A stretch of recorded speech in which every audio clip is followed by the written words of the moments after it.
So I'm 26 and I'm looking to get engaged here soon.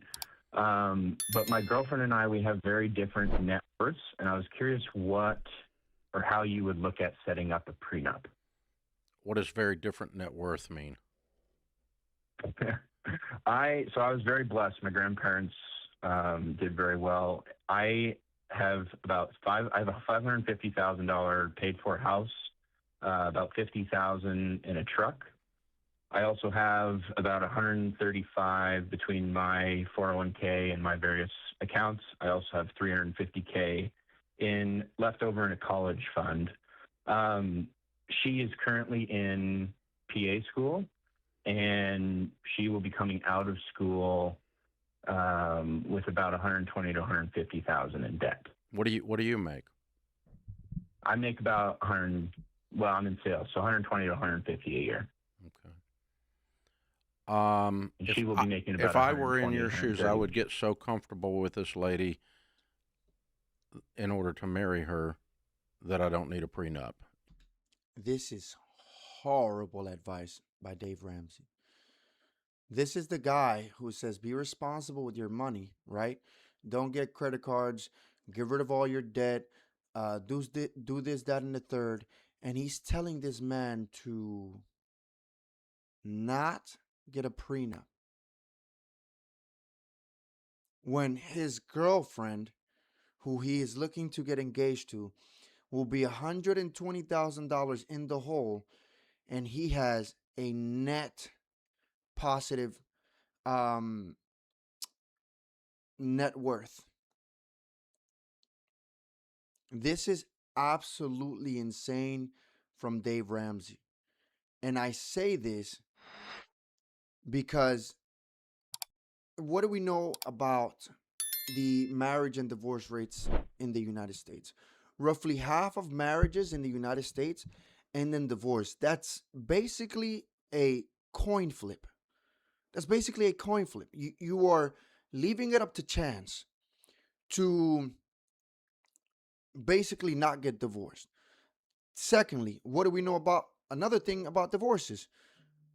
Divorces are initiated 80% of the time by the women in the relationship.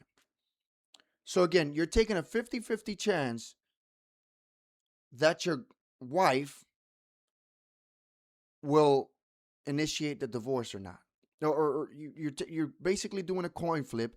And if it turns out that she wants a divorce, the divorce will happen and you will lose your shit.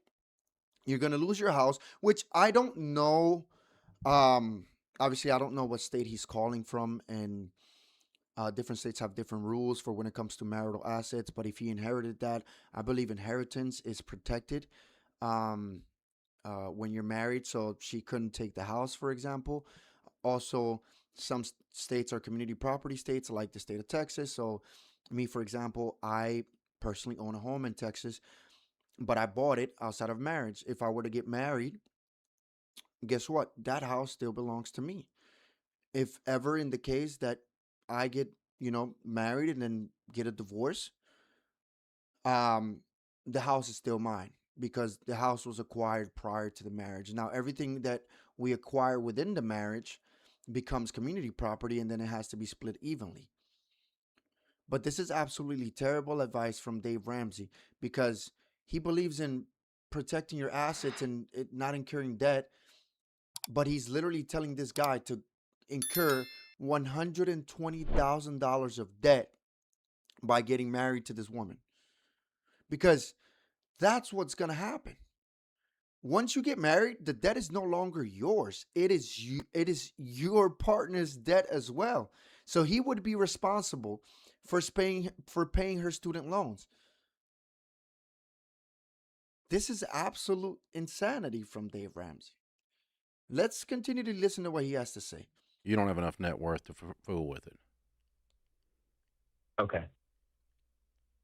If you can't get $600,000 worth of comfortable with somebody, you don't need to marry them.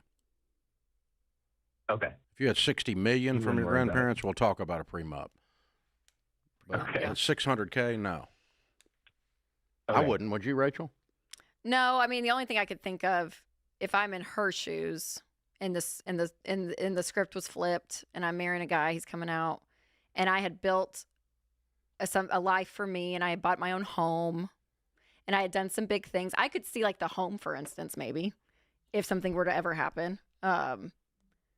Yeah, that because the thing that's hard with prenups is like the laws in every state with divorce are different. Right. Okay. And so there's going to be something that is going to happen if that happens. So are you proactive about that on the front end? Up to you. People nowadays are getting more and more comfortable with it because people are getting married later with some established financial life versus two 21-year-olds who have nothing and they're, getting married. Okay. I will say this about prenups. Get one. If I'm this guy, I get one. Simply for the fact that, okay, $600,000 is still $600,000 worth in assets. Whether that be cash, the home, all of it. Plus his income. He's got a pretty comfortable income. So I would say get the prenup, because here's one thing that a renowned divorce lawyer, James Sexton, says, that you either get the prenup or the state will make one for you. Because when you go into a marriage in the United States, you are getting married with a prenup. The difference is that you didn't create the prenup on your terms. The government created it on their terms, because guess what? Then the government, once the divorce happens, if it comes, hopefully not, if the divorce comes, then the government tells you what to do with your assets and your money. But if you have a prenup, you have an agreement what's going to happen with your assets and your money, then the government can't tell you what you get to do with your assets and your money. And that sometimes, prenups aren't ironclad. Sometimes judges violate this anyways and grant women whatever the case may be, but it's better to have it than not at all. I personally don't see anything wrong with it, because guess what? I don't think any woman should get offended by a prenup, and I'll tell you why. I don't think women should get offended by a prenup for the simple fact that if you don't plan on divorcing this guy, then you don't have to worry about the prenup. Nothing's ever going to happen, right? If he's loyal to you, you're loyal to him, and you guys are going to spend the rest of your lives together, there should be no reason why you get offended at a prenup, because the prenup will never get executed. Now, if you get married and a couple years down the line, you want to get divorced, again, because this is a coin flip that we're talking about here, then he gets to keep his stuff and you get to keep your stuff. The only way I could see it, that I would agree with maybe not having one, or just maybe giving the woman something, is if she decided to upend her life, her professional career, to have children and raise them, and she has no job, no work history, then I could see in that instance, in that case, some form of support for the woman. Oftentimes it's child support anyways, but some form of support for a while until she gets her life together, not forever. But if she's working, you guys have children, and you both have a job, I don't see why she should be able to walk away with anything that belonged to her husband if she decides that she wants a divorce. It just doesn't make sense to me. But you guys let me know what you guys think in the comments. Do you agree with Dave Ramsey here? Do you think that what he's saying is reasonable? I don't, but I want to hear your opinions in the comments.